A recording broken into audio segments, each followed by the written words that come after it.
And Thank you. so far, I've been reflecting on what we've been sharing, and I've been doing some lessons learned.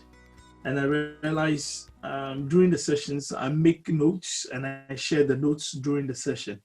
I said, let me transfer the notes onto a few slides that will be memorable to attendees so that everyone who comes in can see them, and it will help reshape our thoughts as we go along. And sometimes, as I know, with my bullet point notes, I tend to forget a few things. So for this particular session, I would make it less slide heavy, but it would jog your memories on what we've been discussing on design thinking. In this particular session, we are looking at empathy mapping, one of the key tools that can be used to understand our customer, know them, and be able to empathize with them. In the previous session, what we looked at was personas, trying to know whom we are designing or solving a problem for. And if we are able to know such a person very well, we can then go further, use the empathy mapping tool to build a solution that wraps them up.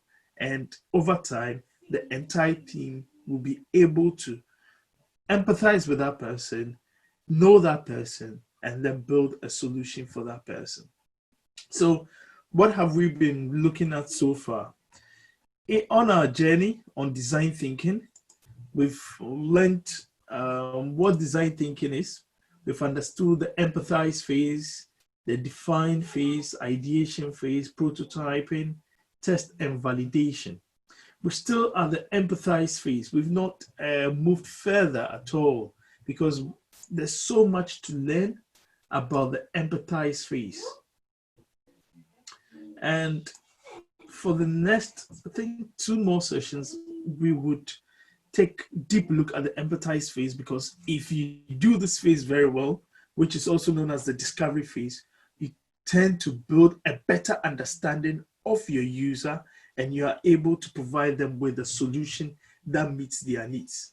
If you fail to carry out this particular stage very well, then you might not get to know your user, and you might not be able to build a solution that's fit for purpose for your user.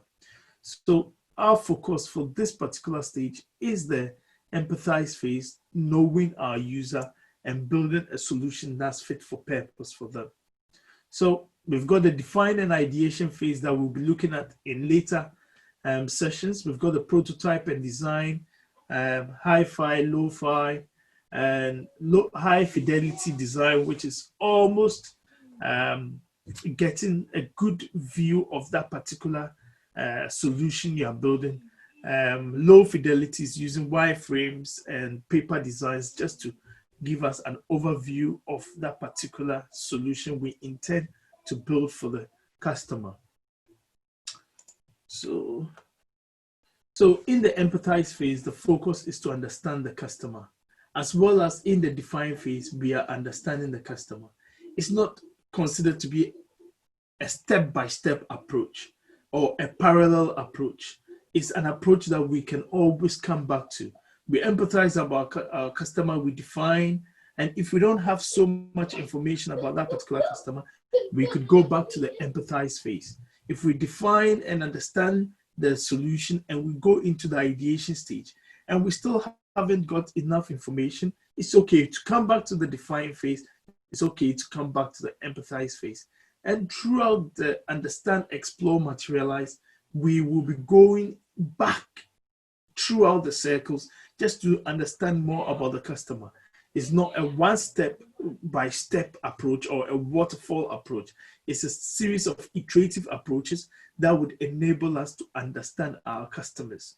So in the understand phase, what are some of the tools we can use to understand this particular customer?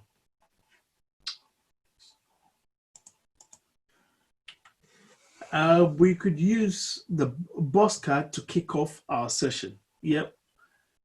We want to understand this particular customer, or we are part of a team building a solution. Let's use the boss card. What's our background? What's the objectives? What's the scope? What's the constraints? What are the assumptions? what are the risk, and what are the deliverables. Putting just the boss card items in one line and writing a brief about them would enable you understand your customer. Then the next stage is to have a research plan, or an analyst will say a plan for how I intend to do the next steps of my work. What are the key things I need to put in place? Who are my stakeholders? When do I meet them? When do I gather the necessary information? When do I start validating the information? When do I get a sign off? So as an analyst or as a design thinker, you need to have a plan. And your end state, the end stage of your plan is to produce your deliverables. So the D in the boss card is the deliverables, and the deliverables would define your research plan. If you have no clear deliverables, your research plan might meet no goals. It might go through various stages of iteration, and you will not be able to meet your key goal. Is it to produce a set of PowerPoints?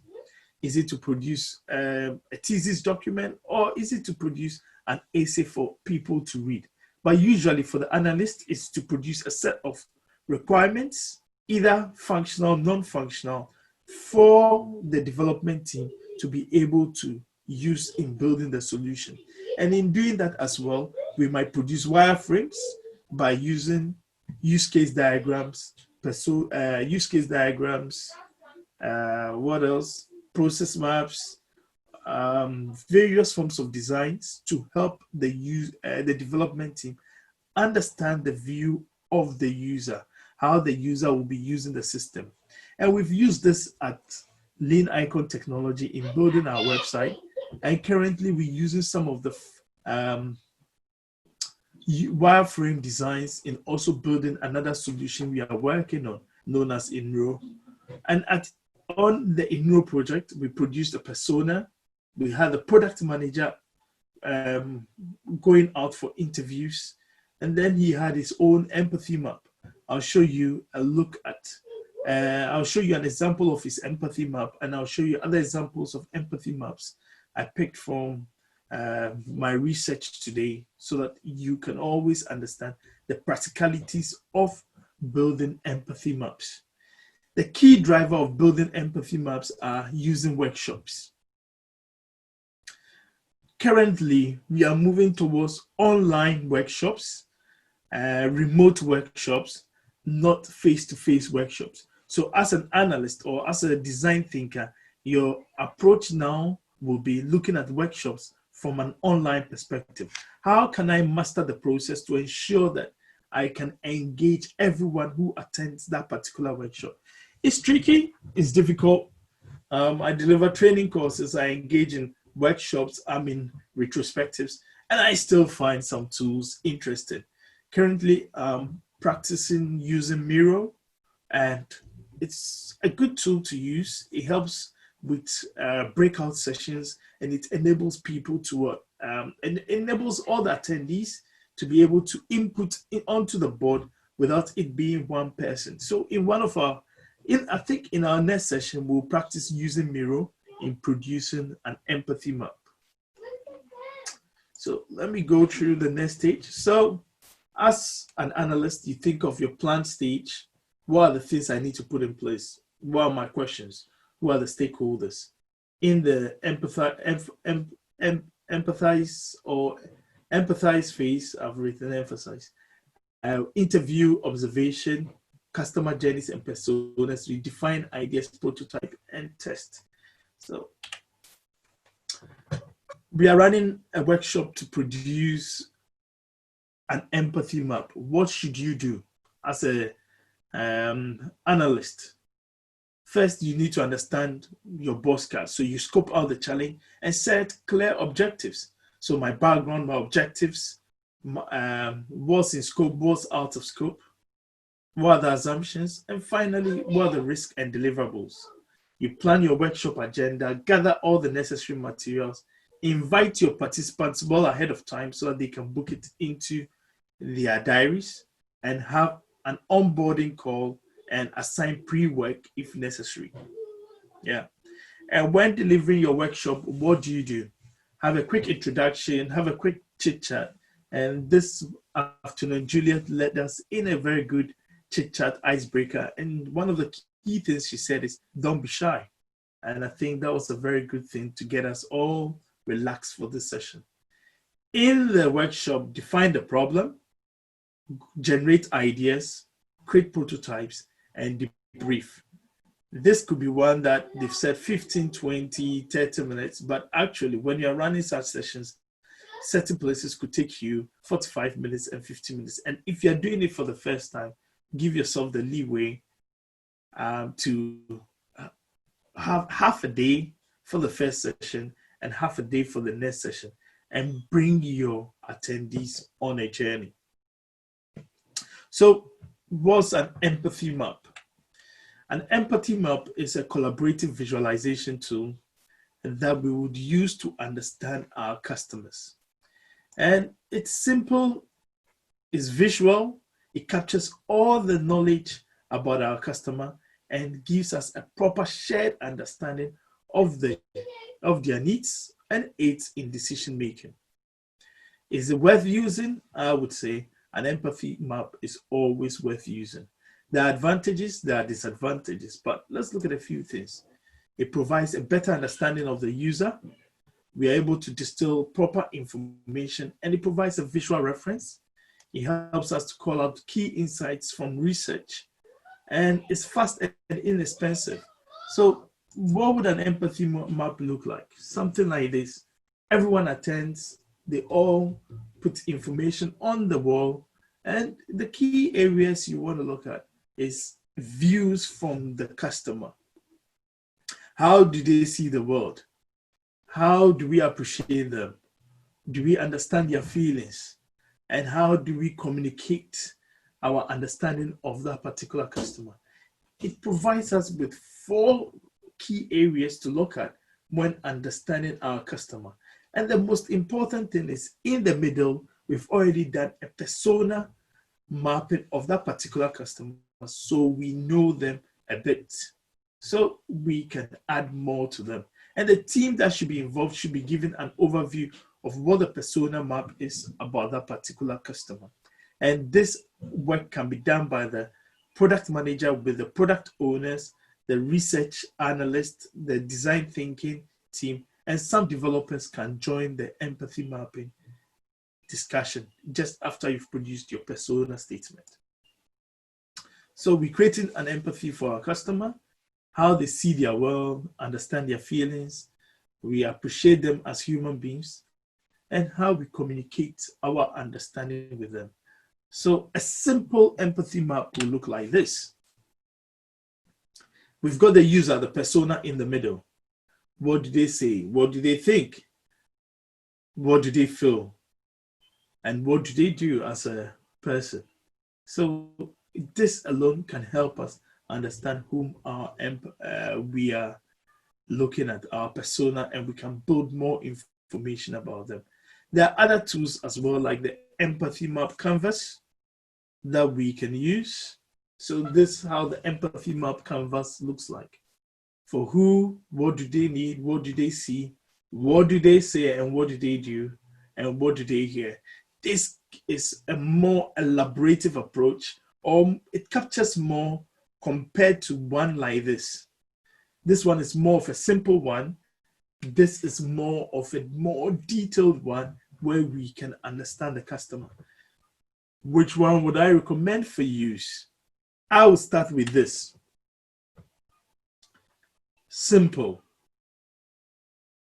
Getting to know that particular customer. And if I'm able to build information on that particular customer, I can then add more to it by going into the canvas. And the canvas can be elaborated. More will be added to the canvas. And then as you go along, you can build a better picture of the canvas. But always remember, start simple, and it enables you to engage everyone. So let's look at a very simple one. Let's start simple. Our customer. What do they say? What do they think? How do they feel? And in talking to Brett, What are some of the things they do that we need to understand? So we've taken a look at empathy map within 30 minutes. And the key things we touched on in this particular session were starting an empathy mapping exercise. It's not a standalone exercise. It requires other things to be done before we come to carry. We have to set some foundation elements before we start the empathy mapping exercise. We can't just go straight into the empathy mapping exercise. We need to do some research, conduct some personas, conduct some interviews. We touched on interviews in the other sessions. And then we come to the empathy mapping stage and we say workshops drive empathy mapping. And we'll currently, based on our current conditions, we'll focus more on remote workshops, engaging everyone who attends the remote workshop and making sure that we get their contributions to build an understanding of our customer. What are some of the advantages and disadvantages of empathy mapping? You know your customers, you create better collaboration within the team, results are visible and aligned to the customer, a visual tool that can be used to train new team members. Some disadvantages are it could be time consuming, opinions are shaped by the user, and multiple opinions could impact the process, and you need to manage the workshop session appropriately. And timing is one thing that you have to manage. So I'm trying to manage the time on this particular session. Any questions so far on what we've discussed?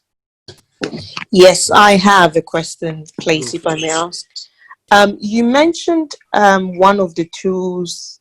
The first one was Boss Card. Never heard of it before. Okay. So I got background, objectives, scope. What was the other? Constraints. So you've got the background, objective, scope, constraints, assumptions, risks, and deliverables. Okay. Yes. Thank you. I'll look up on that. Thanks. Okay. Any other questions?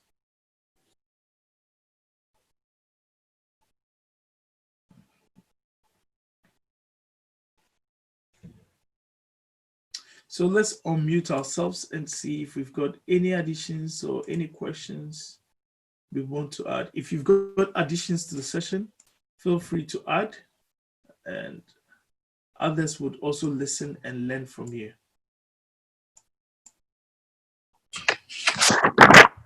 So in terms of the activity that you were just talking about, would you mainly just do it during workshop, or is there any, could you use it other ways? The best way to get all the information will be through workshops. Okay. If you use observation, it's still one way. If you use interviews, it's still you and just one person at that particular point in time. Yeah. Ethnographic study, that means by the time we develop the solution, people have moved on, and ethnographic study is not a good exercise. You can also use scenarios based on the use case diagram, and the use case scenarios could also help you input into the empathy map. But the best tool that would enable you engage everyone and make sure that their input is collated and can be analyzed later would be to use workshops. Okay. All right. Thank you. Hi, Kwame. Yep, go ahead. Hi, this is Ola. Yeah, I was just thinking. So when you're using an empathy map, so I can see the benefits to get the detail of what the persona is about. But is it a question around actually getting the true voice of a potential real customer, or is it hypothetical where a team is sitting down and thinking through what does the user say, what does the user do, how does he feel, how does he think? Or it has to be a real customer. Would you go out Yeah, in doing the persona mapping, we talked about the various stages of coming to that point where we have a particular customer we are working for. So we would go out and bring in potential customers. And during the empathy mapping stage, our defined customer, who's the persona, can be a key influence to the entire process. So you, as a research UX designer, will spend some time again after you've collated all this information with other potential customers.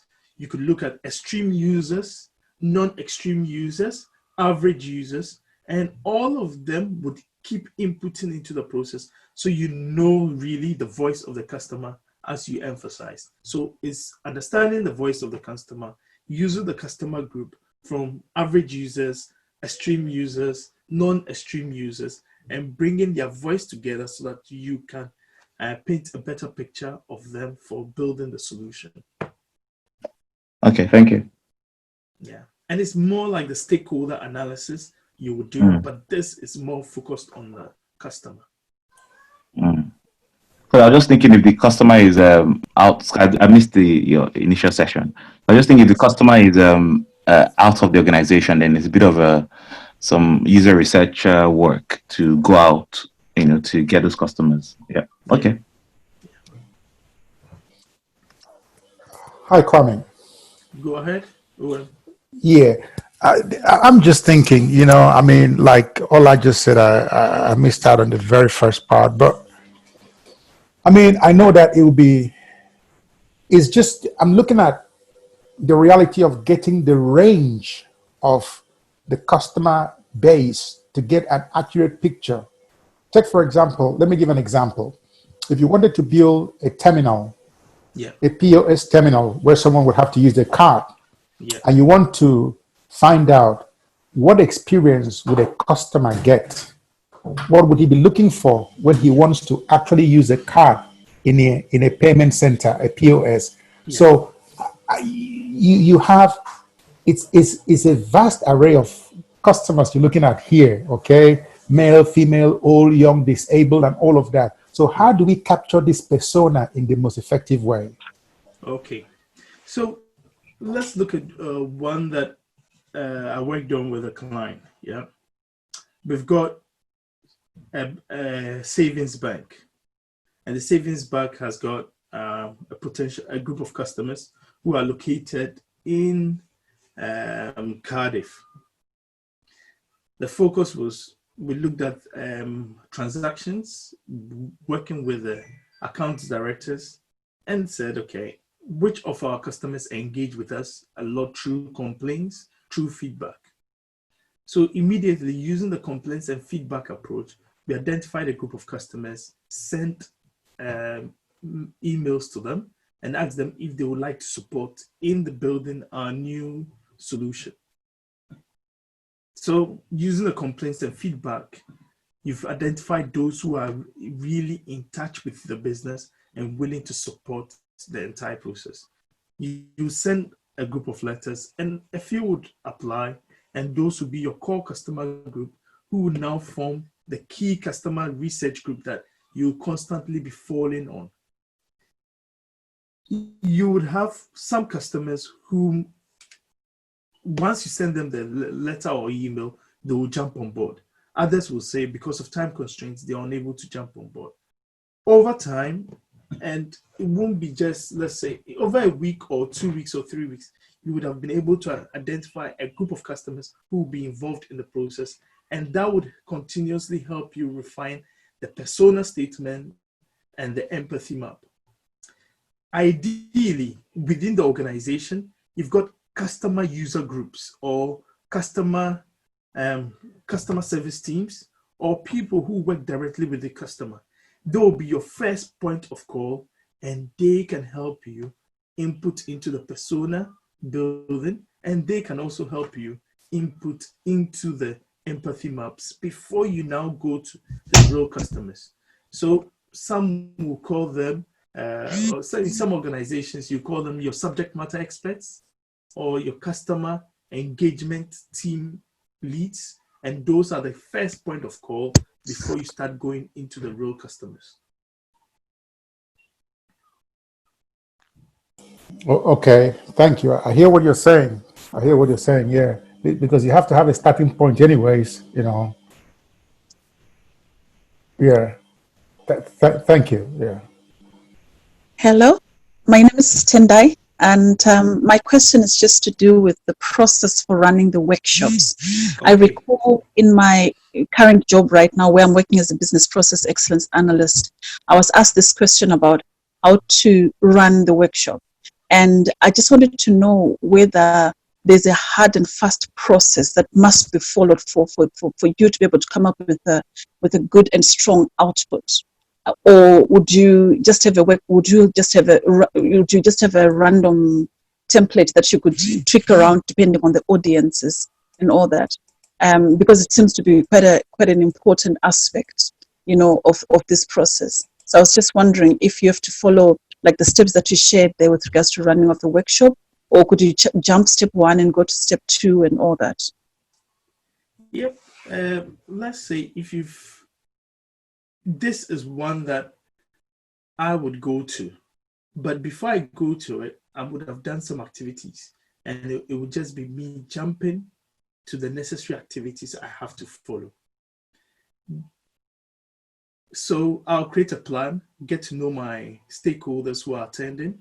And once I know my stakeholders who are attending that particular workshop, more importantly, I'll create the boss card. So I'll create a boss card, and that would help me understand where I want to go. Because going into a workshop, you need to know what your deliverables are. What am I delivering for the workshop? And that can impact the plan you have. So I've got the boss card written. I can now use this approach to help me refine my various stages into getting the workshop. When you go into the workshop, and this is for a design thinking exercise, but this as well can be used for a process mapping, a retrospective, or any form of workshop. You could get people introducing themselves.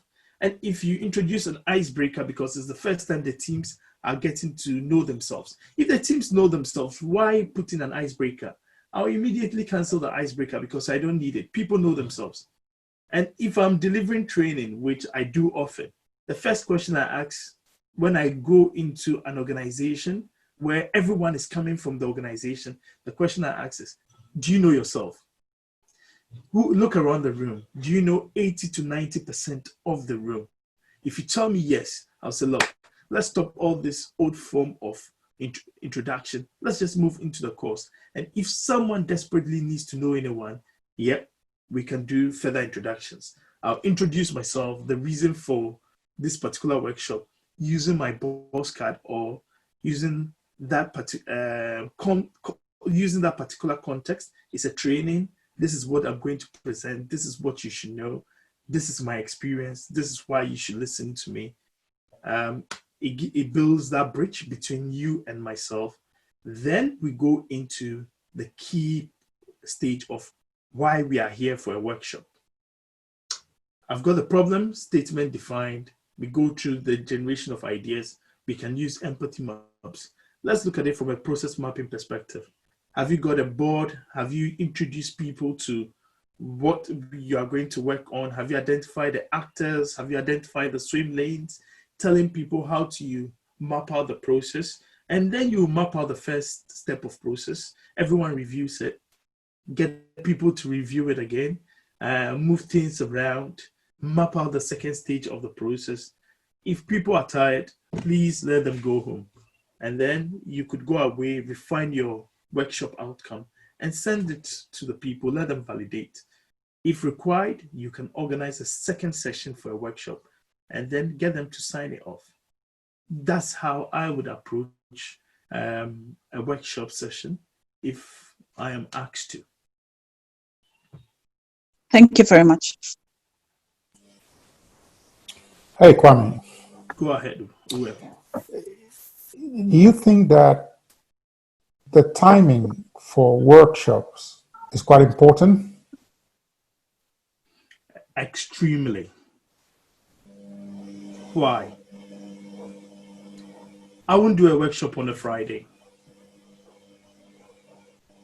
I wouldn't engage in a workshop on a Monday morning. I prefer using days like I could go for a Tuesday afternoon. I'll go for said Monday afternoon, go for Tuesdays, go for Wednesdays, go for Thursdays. Those are the key days I'll run a workshop.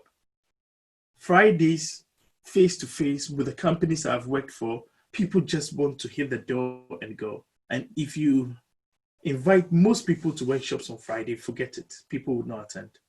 So I would like to drive workshop sessions on Tuesdays, Wednesdays, and considering that those 2 days are days that people really are in meetings, you need to book your workshop well ahead in time.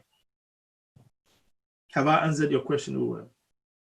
Yeah. I was just throwing in. I was throwing a little bit of perspective so that sort of we carry that. We just look at that angle as well. That especially for the lady who just asked the question before me, that the timing is very important too, because you don't want to waste your time doing something that might end up being counterproductive. So you got to take into account, the timing. Yeah, and you said something that if people are tired, they should go home. I think the structure of the workshop is very important now, because you want to keep it tight so that max, from research, people cannot hang on. Personally, I cannot stay in one place for too long, personally, so I need to get up and stretch my legs or something. So That's true. it's good to have it, bear that in mind, that you don't want to keep people waiting for too long, because next time you invite them in, they say, oh, OM's meeting, oh, it's going to be too long. They wouldn't want to come. But if you keep it short, crispy, straight to the point, get what you want out of it. Next time you invite, okay, it's OM, yeah, it's going to be short. Yeah, straight to the point. Yeah, I'll go. So it's just something to put into perspective. I wanted to throw that angle in. Fantastic. Thank you. That's Yeah. good. Thank Yeah, you. go ahead. Yeah, one more question there for me. Yeah. So I was just thinking, so you've done this empathy mapping.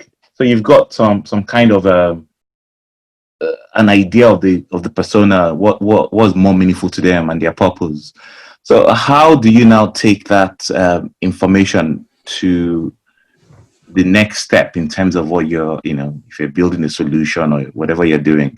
Yeah. How does that become a valuable output product? Okay. So from doing the empathy mapping, one tool I've also used after the empathy map to build the actual solution. First, you've looked at the customer. Now to build the actual solution, let's focus on using one. You can start with a use case diagram, add a context diagram, customer journey mapping, or customer, instead of calling it customer journey mapping, let me use a proper name, scenarios, because scenarios will have happy path and alternate paths. And then in drawing out scenarios, you could look at a perfect scenario, which is the customer journey, because you have non-customer journeys and business journeys, which we all have to map and ensure that there's information around all of this. So as a research analyst, a product owner, these are all the key things you have to start working on. Once you've got the empathy map, you now know the customer very well. Immediately, I would like to produce a use case diagram, and the use case diagram will enable me start producing the context diagram. I would like to have some technical person in to give an input. We could start drawing scenarios, customer journey maps, business maps, non-customer journey maps and non-customer journey maps, looking at the happy path, non-happy paths. Then we produce some functional requirements, now known as user stories. And then we can also add non-functional requirements, business requirements. And this is all the things I've mentioned are helping you shape, importantly, your requirements. Either you call them user stories or functional requirements, or you call them non-functional requirements. All these pre-exercises are helping you shape your requirements. Okay. Okay. Thanks. Yeah. I now know it's 45 minutes past. I never planned to have more than 30 minutes. Thank you all for your contribution, and I hope it's been worth your time.